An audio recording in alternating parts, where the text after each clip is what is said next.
Hello friends, welcome to Invention Classes. आप सभी का हार्दिक अभिनंदन। मैं दीपक शर्मा आप सभी को संख्या अध्ययन करा रहा हूं। अब तक हमने पूर्व वाली क्लासों के अंतर्गत समग्रों के बारे में अध्ययन किया था। समग्र होते क्या है, समग्रों का वर्गीकरण के बारे में बताया गया था। आज उस बिंदु को आगे बढ़ाते हुए आज हम अध्ययन करेंगे, जिस बिंदु का अध्ययन करने जा रहे हैं उसका नाम रहेगा समंग संग्रहण की रीतियां। ठीक है बच्चों, समंग संग्रहण की रीतियां हेडिंग डालने ना।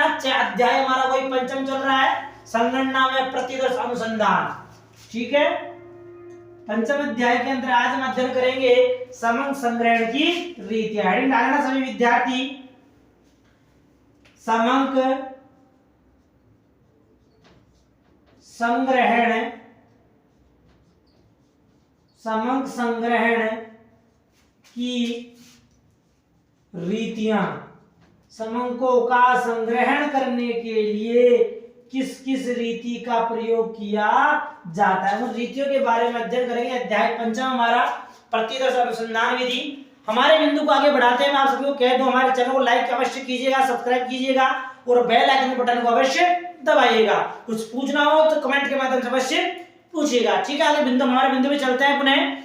आज का हमारा बिंदु क्या रहेगा बच्चों, समंग संग्रहण की रीतियां। समूहों का संग्रहण जो किया जाता है किस प्रकार किया जाता है। पहली बात तो हमारे सामने यह आती है कि समूहों का संग्रहण क्यों किया जाता है, क्यों आवश्यक है इसका समूह का संग्रहण करना, किस लिए किए जाते हैं। यदि इनका संग्रहण किया जाएगा क्लास में, जब इनका इकट्ठा किया जाएगा इन समूहों को, तो इकट्ठा करने के लिए किस किस विधि का या कौन सी रीतियों का प्रयोग किया जाना चाहिए ताकि सही प्रकार के समूह में एकत्र हो सके।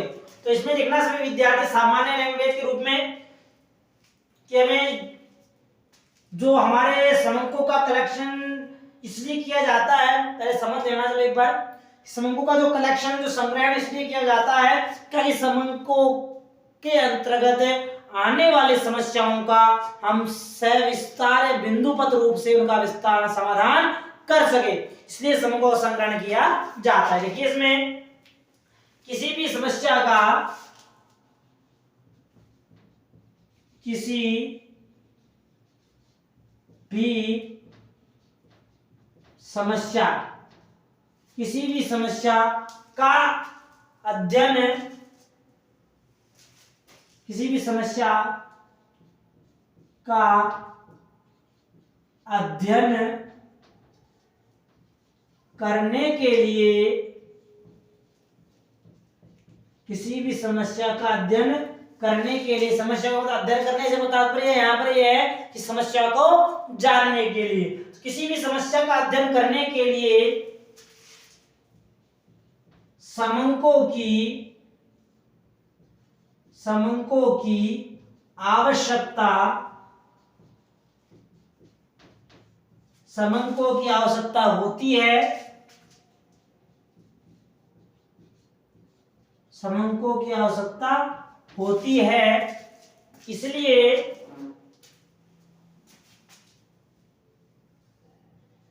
समंकों की आवश्यकता होती है, इसलिए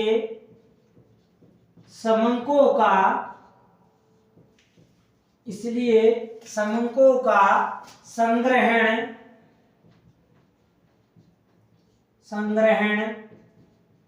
किया जाता है। समझ में आ गया बच्चों कि समंकों का संग्रहण क्यों किया जाएगा, इसलिए यानी समस्या का समाधान करने के लिए हमें समंकों की आवश्यकता पड़ती है, और जब हमें समंकों की आवश्यकता होती है इसलिए समस्या का समाधान करने के लिए या समस्या को जानने के लिए हमें समंकों का संग्रहण करना आवश्यक होता है। अब जो समंकों का संग्रहण किया जाएगा उसके लिए कितनी रीतियां हैं, किस विधि का प्रयोग किया जाता है। तो देखिए, समंकों का संग्रहण करने की, समंकों का संग्रहण करने की, समंकों का संग्रहण करने की दो रीतियां है। समंकों का जो संग्रहण किया जाएगा, संग्रहण करने के लिए दो प्रकार की रीतियों का उपयोग किया जाता है, उसे हम चार्ट के माध्यम से समझ सकते हैं। वो डाल लेना हेडिंग समंकों का संग्रहण, समंकों का जो संग्रहण किया जाएगा, यह संग्रहण दो रूपों में किया जाएगा, दो भागों में बांटा गया है इसे, नंबर 1, नंबर 2। प्रथम जो समंकों का संग्रहण किया जाए उसका नाम है समग्र या अनुसमग्र या संगणना। प्रथम का नाम है समग्र या संगणना अनुसंधान रीति। प्रथम जो रीति है इसका नाम क्या है बच्चों? समग्र या संगणना, कैलकुलेट करना कहने का तात्पर्य अनुसंधान रीति प्रथम भाग है। दूसरा भाग बताया गया है निर्देशन, दूसरे का नाम भी लिख लीजिए, निर्देशन अनुसंधान, निर्देशन अनुसंधान रीति। दूसरे का नाम क्या होगा बच्चों? निर्देशन अनुसंधान रीति। ठीक है, दो प्रकार की रीतियों का प्रयोग किया। समंकों का संग्रहण करने के लिए दो रीतियों का प्रयोग किया जाता है। नंबर 1 हो गई समग्र या संगणना अनुसंधान रीति, और नंबर 2 हो गई बच्चों हमारी निर्देशन अनुसंधान रीति। अब दोनों रीतियों के बारे में विस्तारपूर्वक अध्ययन कर लेते हैं। किस रीति के अंतर्गत तथ्यों के बारे में जानकारी का एकत्र की जाती है या समंकों का संग्रहण किया जाता है। तो नंबर 1 बिंदु डालने से विद्यार्थी समग्र या संगणना अनुसंधान रीति। प्रथम रीति के बारे में अध्ययन कर लेते हैं कि समग्र या जो संगणना अनुसंधान रीति है, इस रीति में जो समस्या का समाधान करने के लिए या समस्या के बारे में जानने के लिए समंकों को किस प्रकार से एकत्र किया जाता है, उन्हीं बिंदुओं के बारे में इसमें बताया जाएगा। समग्र होता क्या है? समग्र संगणना अनुसंधान रीति के अंतर्गत जो समस्या होती है, किसी व्यक्ति के सामने समंकों को एकत्र करने के लिए समस्या उसके सामने आती है, सबसे पहले उस समस्या का अध्ययन किया जाता है कि समस्या क्या है हमारी, यानी अनुसंधानकर्ता के द्वारा सबसे पहले उस समस्या के बारे में जाना जाएगा, समस्या क्या है, और समस्या को जानने के बाद जो कैलकुलेशन की जाएगी, गणना की जाएगी कि आप समस्या का समाधान किस प्रकार से कर सकते हैं, समंक किस प्रकार से एकत्र कर सकते हैं। समूह एकत्र करने से संबंधित है तो लिख लेना इसमें। इस विधि में देखिए, इस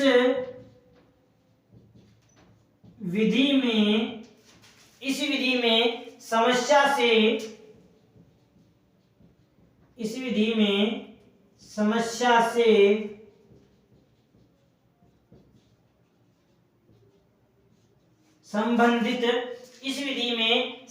से संबंधित समग्र या समूह की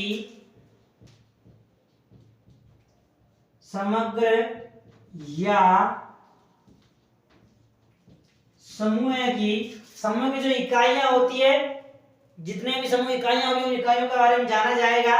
समूह की सभी इकाइयों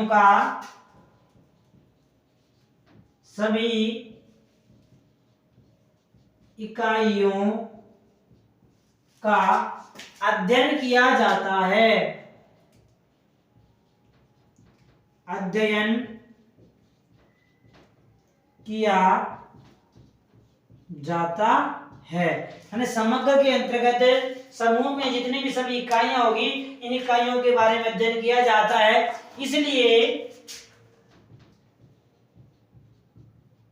इस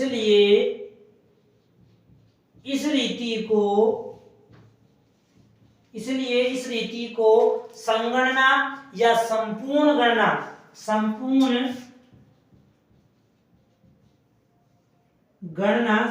संपूर्ण कंप्लीट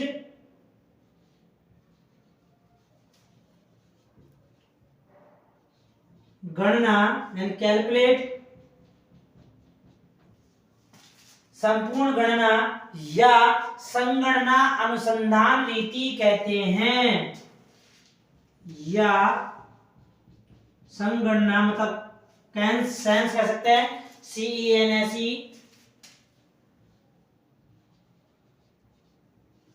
अनुसंधान इन्वेस्टिगेशन, अनुसंधान रीति कहते हैं। जैसी परिभाषा आ गई, जिस विधि के अंतर्गत समस्या से जो संबंधित है या समग्र या समूह की जितनी भी सभी इकाइयां होगी, इन इकाइयों का अध्ययन किया जाता है किसमें? समग्र या संगणना अनुसंधान रीति के अंतर्गत। इसलिए इस रीति को, मतलब समग्र संगणना अनुसंधान की रीति को संपूर्ण यानी कंप्लीट कैलकुलेशन और संगणना साइंस इन्वेस्टिगेशन रीति कहा जाता है। सामान्य तौर पर देखा जाए तो भारत में जो जनगणना संबंधी आंकड़े एकत्र किए जाते हैं, जनगणना की जाती है, वह जनगणना संबंधी आंकड़े इसी विधि के माध्यम से किए जाते हैं। इसके अंतर्गत है, जिसके अंतर्गत है लोगों की जनगणना की जाती है, गणना की जाती है, कैलकुलेट किया जाता है कि स्त्री कितने हैं, पुरुष कितने हैं, महिलाएं कितने हैं, बच्चे कितने हैं, साक्षर कितने हैं, इत्यादि प्रकार की कैलकुलेट की जाती है कि पुरुष साहब 1 लाख पुरुष है, 2 लाख बच्चे हैं, 90,000 महिलाएं हैं, जो भी रेशो हमारा आएगा तो कैलकुलेट किया जाता है, गणना की जाती है उनकी। उदाहरण के तौर पर ले सकते हैं, जैसे किसी महाविद्यालय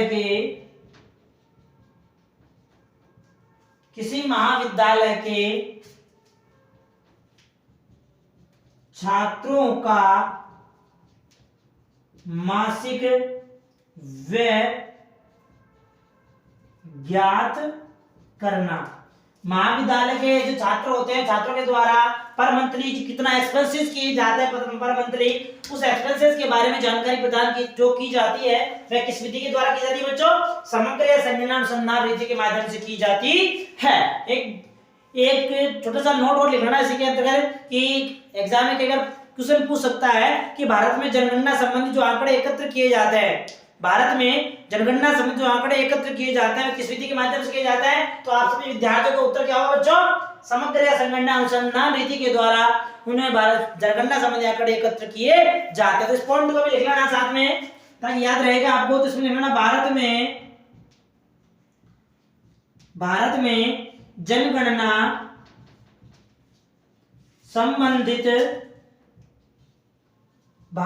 जनगणना संबंधित आंकड़े इसी रीति के द्वारा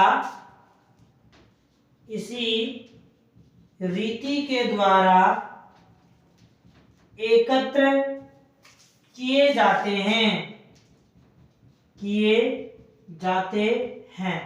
ये आपका नोट रूप में हो गया या उदाहरण भी कह सकते हैं। ध्यान रखना है, एग्जाम के अंदर पूछ सकता है इससे संबंधित बातों के बारे में, तो आपके द्वारा उत्तर बिल्कुल भी गलत नहीं होना चाहिए, बिल्कुल परफेक्टली आंसर निकल के आना चाहिए।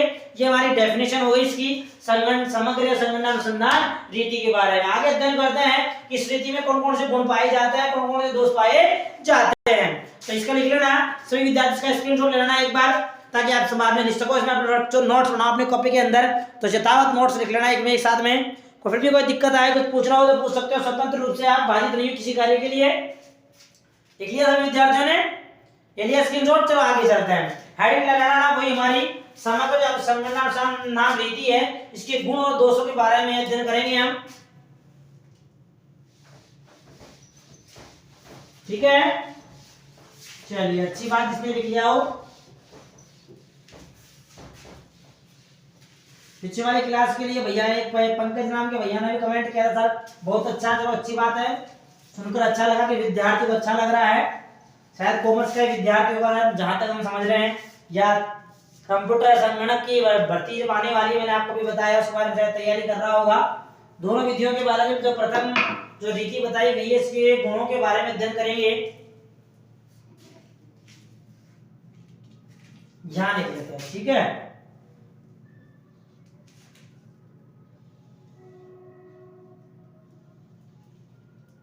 ये जो रीति है, ये मैंने एरो लगा दिया, कंफ्यूज मत होना। इस रीति के जो क्या चल रहे हैं गुणों के बारे में अध्ययन करेंगे, तो यहाँ लिख लेना इस रीति के गुण निम्न प्रकार हैं। नाम लिख लेते हैं, आधा इधर आधा उधर कर लेंगे, हो नहीं पाएगा। चलो मैं इसको साफ कर देता हूँ एक बार, पूरा ही लिख दूंगा वापस ऐसे कैसे। चार्ट तो बना लिया होगा आपने, दो रीतियों के नाम बारे में पता लग ही चुका है आपको, कौन कौन सी रीतियां हैं। पहली रीति के बारे में अध्ययन करें, जिसका नाम हमारा क्या है बच्चों? समग्र। पुनः लिख रहा हूं एक बार, या संगणना अनुसंधान रीति। ठीक है, आपने पूर्व में नाम लिख भी लिया था इस रीति का, मैं पुनः लिख रहा हूं। से गुणों के बारे में अध्ययन करेंगे तो लिख लेना, इस रीति के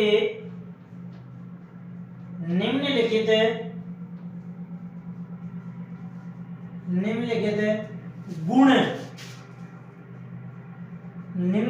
गुण बताए गए हैं।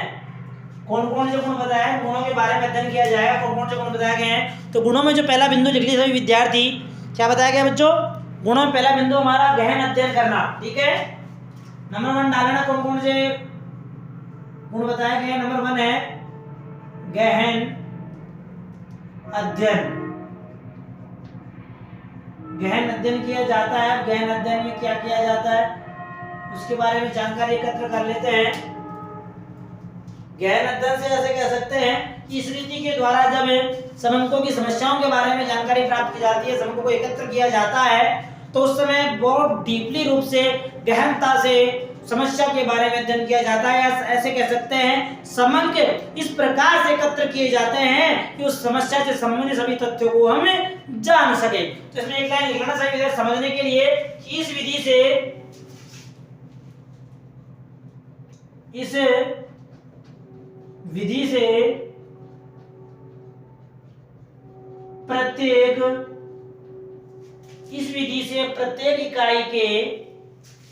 प्रत्येक इकाई का गहन अध्ययन किया जा सकता है। यानी इस विधि के द्वारा, इस रीति के द्वारा प्रत्येक इकाई के बारे में गहन अध्ययन कर सकते हैं, करना संभव किया है। कैसे बताया गया, उदाहरण के तौर पे कह सकते हैं हम कि उदाहरण के लिए क्या बताया गया, जैसे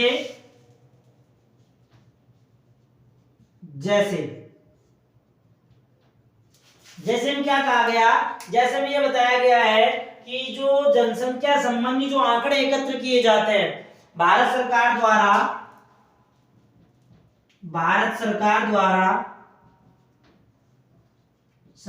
द्वारा जनसंख्या के लिए, या जनगणना कर लो, चलो जनगणना करते समय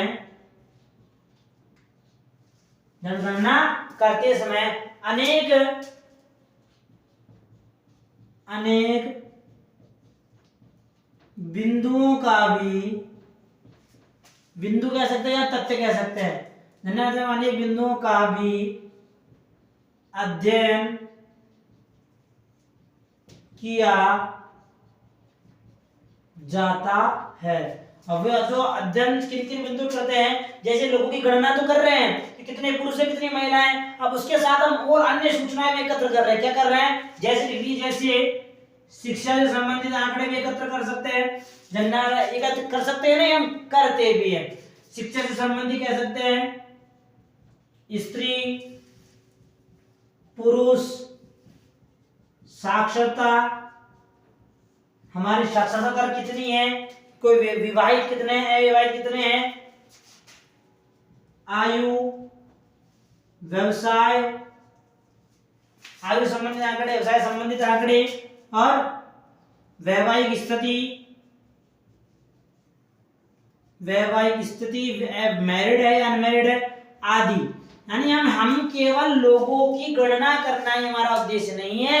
यहाँ पर लोगों की गणना करने के साथ साथ हम शिक्षा से संबंधित आंकड़े, साक्षरता से संबंधित आंकड़े, आयु से संबंधित आंकड़े, व्यवसाय से संबंधित आंकड़े और वैवाहिक से संबंधित आंकड़ों का भी अध्ययन किया जा रहा है। कहने का मतलब एक बिंदु की जानकारी करने के साथ साथ अनेक बिंदुओं या तथ्यों के बारे में भी समंक एकत्र किए जा रहे हैं। तो वो कौन सी, इसलिए इस रीति में का जो गुण बताया गया, पहला गुण कहता है बच्चों गहन अध्ययन, यानी इस रीति के द्वारा समंकों का गहन अध्ययन किया जाना आवश्यक है या किया जा सकता है। दूसरा बिंदु लिखिए अप्रत्यक्ष अध्ययन।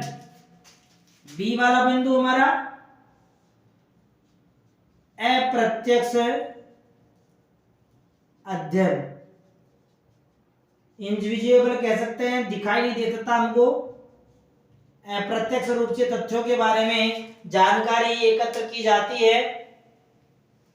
अब अप्रत्यक्ष अध्ययन से तात्पर्य क्या है कि जिन तथ्यों के बारे में जब हम समंक एकत्र करने जाते हैं तो उनका अध्ययन करना पॉसिबिलिटी नहीं है, या उसका उन बिंदुओं का अध्ययन नहीं किया जाता है, लेकिन इस रीति के द्वारा उन बिंदुओं के बारे में भी जाना जा सकता है। जो बिंदु उजागर नहीं हो, जिनको प्रकट नहीं किया जाए, वह इस रीति के द्वारा जब समंक एकत्र करते हैं तो हमें उसके बारे में जानकारी प्राप्त हो जाती है। वो कौन से बिंदु रहेंगे उसका लिखाऊंगा, पहले छोटी सी लाइन लिख लीजिए कि इस विधि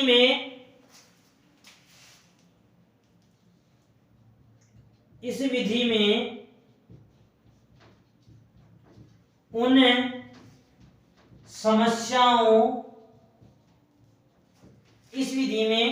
समस्याओं का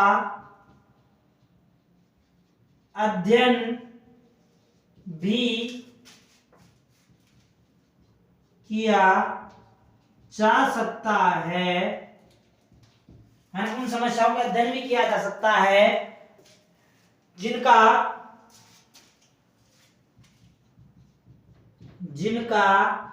प्रत्यक्ष अध्ययन संभव नहीं है। लीजिए जैसे के रूप में लिख लीजिए, जैसे बताया गया, जैसे ईमानदारी। हम ईमानदारी के आंकड़े एकत्र करते हैं, कौन ईमानदार है कौन बेईमान है, नहीं करते ना। तो इसे हमें जब इस रीति के द्वारा हम समूहों को एकत्र करते हैं तो हमें किसी व्यक्ति की ईमानदारी के बारे में हमें अवगत हो जाता है कि यह व्यक्ति ईमानदार है या बेईमान है। तो ईमानदार संबंधित आंकड़े हो गए, बेरोजगारी संबंधित आंकड़े, बेरोजगारी और गरीबी संबंधित आंकड़े, कौन व्यक्ति कितना गरीब है उसके संबंध के बारे में भी आंकड़े एकत्र कर सकते हैं आदि बिंदु।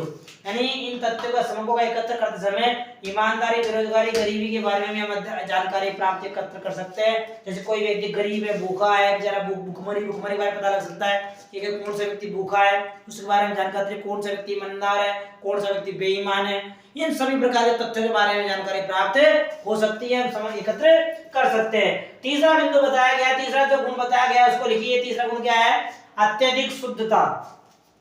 सी वाला पॉइंट, अत्यधिक शुद्धता। अत्यधिक शुद्धता कैसे आएगी? वैसे कुछ विद्यार्थी समझ गए होंगे, नहीं समझे तो कोई दिक्कत वाली बात नहीं, मैं बता दूंगा आप लोगों को। डरना नहीं, बिंदु से डरना नहीं। क्या है बताऊंगा स्वतंत्र रूप से। शुद्धता कैसे? देखो, शुद्धता का प्रमाणित हम जब भी कह सकते हैं जब किसी बिंदु के बारे में व्यक्ति बाय फेस टू फेस जाकर प्रत्यक्ष रूप से जानकारी एकत्र करता है तो उस सूचना के अंतर्गत शुद्धता का स्तर भी उसी प्रकार है, उसी लेवल के अनुसार बढ़ता चला जाता है। समझा गई बात? तो शुद्धता का माना इसलिए होगा कि प्रत्यक्ष सूचना एकत्र की जा रही है। तो इसमें लिखना ना कि इसमें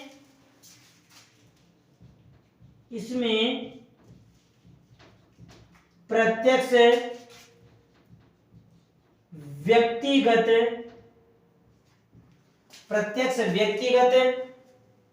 रूप से समंक एकत्र होते हैं या करवाए जाते हैं, इसलिए वे समंक सही व शुद्ध प्राप्त होते हैं। कहने का तात्पर्य गलती होने की संभावना नाम मात्र की रह जाती है, गलती भी होने की संभावनाएं कम रह जाती है। इसलिए कहा जाता है प्रत्यक्ष व्यक्तिगत रूप से समंक एकत्र करने के कारण इस विधि में जो समंक प्राप्त होते हैं वे हमें शुद्ध रूप से बिल्कुल परफेक्टली रूप से प्राप्त होते हैं। ठीक है, ये 3 गुण हो चुके। आगे और चौथा गुण भी है जिसको हम आगे लिखेंगे ऊपर, तो इसका लिख लेना। सही विद्यार्थी इसका स्क्रीनशॉट ले लेना। चौथे गुण के बारे में अध्ययन करते हैं, चतुर्थ गुण कौन सा बताया गया है। लिख लिया इसको, स्क्रीनशॉट ले लिया सभी विद्यार्थियों ने। चलिए सी हो गया, ए बी सी। डी वाला गुण लिखिए। डी गुण क्या बताया गया है? कौन सा हमारा डी वाला गुण जिसके द्वारा इस रीति के गुणों के बारे में जाना जा सकता है? तो उस गुण का नाम लिखिए डी पॉइंट डालकर, डी बी जो भी आप डाल रहे हो, और क्रमांक नंबर यदि बिंदु डी मेरे साथ जैसा लिख रहे हैं तो वैसा लिख लेना। डी नंबर डालिए, इकाइयों की विभिन्नताओं में उपयुक्त होना। इकाइयों की विभिन्नता में, इकाइयों की विभिन्नता में उपयुक्त होना। प्रयोग होना या उपयुक्त होना? उपयुक्त होना। इकाइयों में जो विभिन्नताएं पाई जाती है उन विभिन्नताओं के लिए उपयुक्त होना संभव है। उपयुक्त है कहने का तात्पर्य, तो उपयुक्तता में कैसे विधि बताई गई है? उपयुक्त जो बताया गया कि जहां पर इकाइयां भिन्न भिन्न प्रकार की होगी तो उन भिन्न भिन्न इकाइयों को के बारे में भी सरलता रूपक उन इकाइयों को एकत्र किया। जैसे अभी हमें जनसंख्या वाला अध्ययन पढ़ा था दूसरे बिंदु के अंतर्गत, उदाहरण जिसमें जनसंख्या के साथ साथ शिक्षा के बारे में, साक्षरता के बारे में, बेरोजगारी के बारे में, गरीबी के बारे में, स्त्री पुरुष, शिक्षा, व्यवसाय, हाँ, इन सब बिंदुओं के बारे में समक एकत्र किए जा रहे हैं। विभिन्न एक समक एकत्र करने के साथ साथ विभिन्न बिंदुओं के बारे में भी जानकारी प्राप्त की जा रही है। तो इसमें एक लाइन लिख लेना कि इस विधि के द्वारा, या फिर ऐसे लिख लो, यह विधि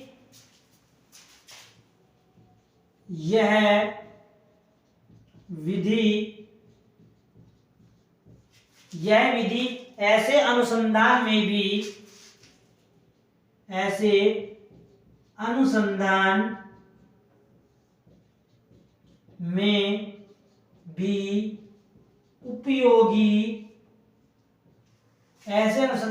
भी उपयोगी है जहां इकाइयां कैसे होगी? विभिन्न या भिन्न भिन्न रूप से पाई जाएगी। जहां इकाइयों में विभिन्नताएं है। उदाहरण के लिए कह सकते हैं हम जनसंख्या में इकाइयां बहुत सारी हो गई। जैसे कह सकते हैं हम शिक्षा से संबंधित इकाई, ठीक है, साक्षरता, ठीक है, आयु से संबंधित तथ्य आदि विभिन्न इकाइयां हो गई। विभिन्न इकाइयों के बारे में भी हम सरलता पूर्वक उनका मापन कर सकते हैं, उनकी जांच कर सकते हैं। चतुर्थ गुण हो गया। पांचवा और अंतिम गुण लिखिए। पांचवा गुण क्या बताया गया है? पांचवें गुण का नाम है ई वाला बिंदु कुछ परिस्थितियों में आवश्यक। कुछ परिस्थितियों में आवश्यक होना। कुछ स्पेशल परिस्थितियां आती है, स्थितियां आती है जिनमें इसी विधि के द्वारा समूह को एकत्र किया जाता है। विशेष परिस्थितियां कैसे कह सकते हैं? जहां पर इकाइयां बहुत सारी हो, उनका पैमाना या उनका मापन करना जटिल होता हो, तो उस जगह पर इसी विधि का प्रयोग किया जाता है। इसमें लिखना वही जनगणना संबंधी आंकड़े हो जाएंगे हमारे। तो इसमें लिख लेना कि जहां इकाइयों की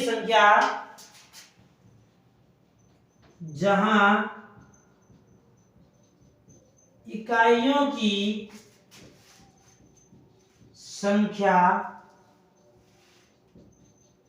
अधिक हो, जहां इकाइयों की संख्या अधिक हो, वहां भी इस विधि से समंक एकत्र किए जा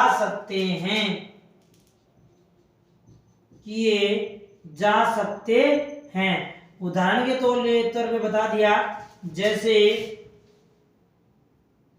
जनगणना। समझ आ गया? जनगणना किसकी? लोगों की कह सकते हैं, जनसंख्या, पॉपुलेशन। जनसंख्या कैसे होती है? बहुत अधिक मात्रा में होती है, बहुत बड़े बड़े क्षेत्रों तक लोग फैले हुए होते हैं, तो उनका मापन जो करना है, उनसे समझो समंग एकत्र करने हो, इस विधि के द्वारा हम एकत्र कर सकते हैं। ये हमारे 5 गुण हो चुके हैं, समग्र अनुसंधान विधि के गुण बताए गए हैं। आगे चलते हैं, बिंदु हमारा जो इसके दोषों के बारे में बताया गया है कि इस रीति में इतने अच्छे गुण होने के बावजूद भी, इस रीति में इतने अच्छे गुण होने के बावजूद इसमें कुछ दोष पाए जाते हैं। वैसे प्रकृति का यह नियम बताया गया है कि जिस भी तथ्य में, जिस भी किसी बिंदु के अंदर, किसी व्यक्ति के अंदर गुण पाए जाते हैं, तो उसमें कुछ न कुछ दोष भी अवश्य होते हैं। उसी प्रकार इस विधि के कुछ दोष बताए गए हैं। कौन से दोष है? दोषों के बारे में अध्ययन करते हैं। अध्ययन करने से पहले सही विद्यार्थी से जो हमारा बोर्ड पे लिखा हुआ है, इसका स्क्रीनशॉट ले लेना ताकि आगे समझा सकूं मैं आपको। हेडिंग डाल लेना, इस रीति के निम्नलिखित दोष बताए गए हैं। लिख लिया 5 बिंदुओं को। चलिए दोषों के बारे में अध्ययन करते हैं, कौन कौन से दोष बताए गए हैं इस विधि के। लिख लिया सभी ने? चलिए हेडिंग हमारा बिंदु वही चल रहा है, प्रथम बिंदु समग्र संगणना अनुसंधान रीति। समग्र संगणना अनुसंधान रीति, इस रीति के निम्नलिखित, मैंने हल्का सा चेंज कर दिया, यहाँ आपको क्या लिखना है बच्चों? केवल दोष एडिटिंग करना है। मैंने एडिटिंग की है, आप कॉपी में लिख लेना। इस विधि के निम्नलिखित दोष बताए गए हैं। कौन कौन से दोष है? दोष नंबर, प्रथम दोष देखिए, प्रथम दोष क्या है? खर्चीली। ए पॉइंट डाल लीजिए, स्मॉल ए, कैपिटल ए, जो भी आप बनाना चाहो। प्रथम दोष बताया गया है खर्चीली होना। अब खर्चीली कैसे है? इसे खर्चीली क्यों बताया गया है? खर्चीली क्यों है? क्योंकि इस समग्र अनुसंधान रीति के अंतर्गत एक इकाई के साथ साथ अनेक इकाइयों का भी अध्ययन किया जाता है, और जब अनेक इकाइयों का भी अध्ययन साथ में अध्ययन किया जाएगा, तो उससे संबंधित समंकों को एकत्र करने के लिए उस प्रगणक या उस सूचक को अनुसंधानकर्ता के द्वारा अलग से पैसा या रुपया दिया जाता है। रुपये दिया, ये लो। ये क्या हो गया? खर्चीली हुई नहीं हुई कि मैं पहले उस कार्य करने के लिए साथ में को ये पैसे देता हूं, ये ले पैसे ले और वो काम पूरा कर दे। ओके साहब, मैं तो और इकाइयां भी एकत्र कर सकता हूं जब ये सूचना लेकर जाऊंगा, तो लेकिन उसके पैसे मैं अलग से लूंगा। ठीक है साहब, ये और पैसे और पकड़ लो आप, ये लो साहब। तो ये इन पैसों के द्वारा आप नहीं, उसने क्या कर दिया? अधिक खर्चा हुआ नहीं हुआ? जब कार्य हमारा 100 रुपए में होता था, आज उसको हम 170 रुपए देने के बाद वह कार्य पूर्ण करवा रहे हैं। तो यहाँ क्या हो गया? अधिक खर्चा हुआ नहीं अनुसंधानकर्ता का। तो यहाँ लिख लेना कि एक से अधिक इकाइयों को, या फिर ऐसे लिख लो, इस विधि में प्रत्येक इकाई का अध्ययन करने के कारण, इस विधि में प्रत्येक इकाई का अध्ययन होने के कारण यह विधि अधिक क्या है बच्चों? खर्चीली है। शाबाश, बहुत अच्छी बात, खर्चीली है। पहला दोष हो गया हमारा। दूसरा दोष देखिए, असुविधाजनक। अब असुविधाजनक क्यों है? बी पॉइंट, सुविधाजनक। इतनी अच्छी रीति होने के बावजूद भी इस रीति में असुविधा क्यों बताई गई है? असुविधा इसलिए बताई गई है कि प्रत्येक एक इकाई के लिए अलग से विभाग की स्थापना की जाती है, अलग किसी डिपार्टमेंट के द्वारा कार्य किया जाता है, और अलग विभाग स्थापित हो जाने के कारण यह क्या इस विधि में यह असुविधाजनक होती है। इसमें लिख लिया ना, इसमें समंकों का संग्रहण करने के लिए, इसमें समंकों का संग्रहण करने के लिए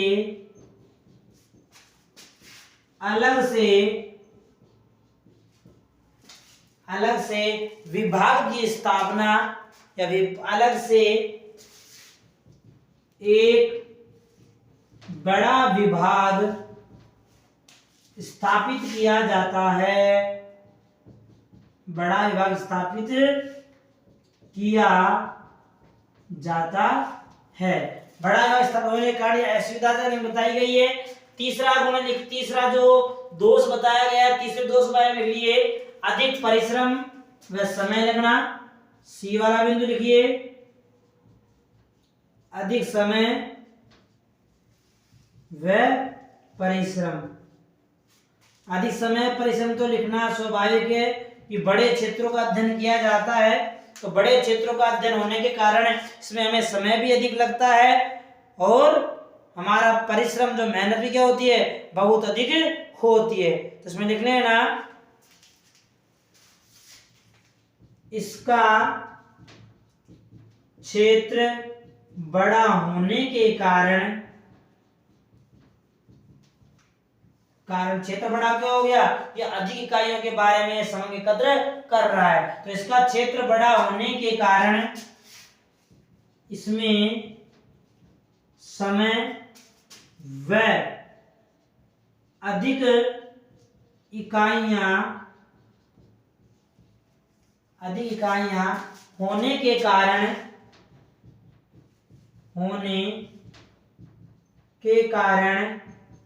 परिश्रम भी अधिक होता है। तो परिश्रम भी इसमें अधिक हो गया।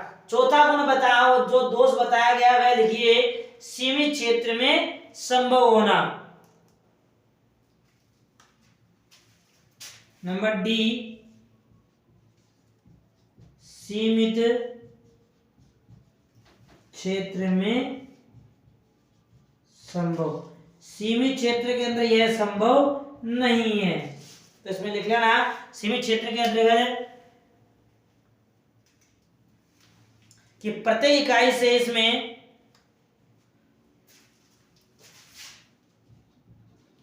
प्रत्येक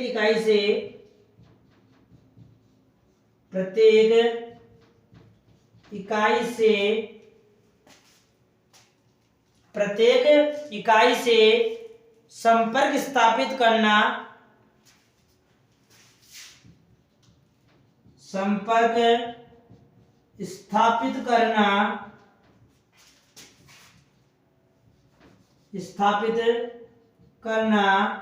संभव नहीं होता है। प्रत्येक इकाई से हमारा मतलब एक इकाई के साथ साथ अनेक इकाइयों का अध्ययन भी किया जा रहा है, इसलिए प्रत्येक इकाई के बारे में व्यक्तिगत रूप से या पूर्ण रूप से संपर्क स्थापित नहीं हो पाता है। संपर्क स्थापित नहीं हो पाता है,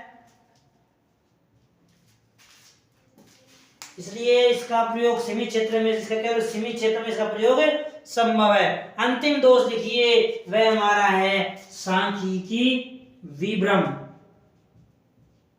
सांख्यिकी विभ्रम से तात्पर्य मैंने पूर्व वाली क्लासों में आप सभी को बताया भी था, शायद नहीं बताया तो समझ लेना। विभ्रम क्या होता है, हमारा त्रुटि को विभ्रम कहा जाता है, हमारी गलती जो होती है इस गलती को विभ्रम कहा जाता है। समझा आगे विद्यार्थियों को गलती विभ्रम क्या होता है। देखिए, इस रीति में समंकों का संग्रहण करते समय विभ्रम का पता नहीं रहता है कि हमने जब समंकों का एकत्र किया है, पता नहीं चल पाता है कि विभ्रम हुआ है। तो हमारा उद्देश्य रहा है समूह को एकत्र करना, हम लगे रहते हैं कि समूह एकत्र किए जाए, सूचना एकत्र की जाए, ज्यादा सूचनाओं को एकत्र किया जाए, ताकि हम अनुसंधानकर्ता को सभी प्रकार की जानकारी एकत्र करते समय कर लें। तो कभी कभी हम अनेक इकाइयों का अध्ययन करते समय हमारे सामने विवरण उत्पन्न हो जाता है, नहीं गलतियां प्रकट हो जाती है। ये 1 2 3 4 5 प्रकार के दोष बताए गए हैं इस विधि के अंतर्गत। ये हमारी आज प्रथम जो विधि बताई गई है समूहों का संग्रहण करने की जो रीतियां समग्र या संगणना अनुसंधान रीति आज हमारी कंप्लीट हो चुकी है। नेक्स्ट अगले दिन हम अध्ययन करेंगे दूसरे वाले टॉपिक के लिए। तब तक के लिए अपन आप सभी को बता दूं मैं आप सभी को कि हमारे चैनल को अभी सब्सक्राइब अवश्य करना, बेल आइकन के बटन को अवश्य दबाना, शेयर करना, लाइक करना। यदि कुछ पूछना हो तो कमेंट के माध्यम से अवश्य जानकारी प्राप्त एकत्र करना, क्योंकि आप सूचनाएं अधिक प्राप्त करोगे तो फायदा आपका ही होगा, न कि हमारा होगा। ठीक है, आप हम हमारे द्वारा प्रयास कर भी रहे हैं आपको पूर्ण रूप से फायदा मिले, प्रॉफिट मिले। ठीक है, शेष पढ़ेंगे हम आगे वाली क्लास में। इसका स्क्रीनशॉट लेना, समझ लेना। ओके, मिलेंगे हम नेक्स्ट क्लास में।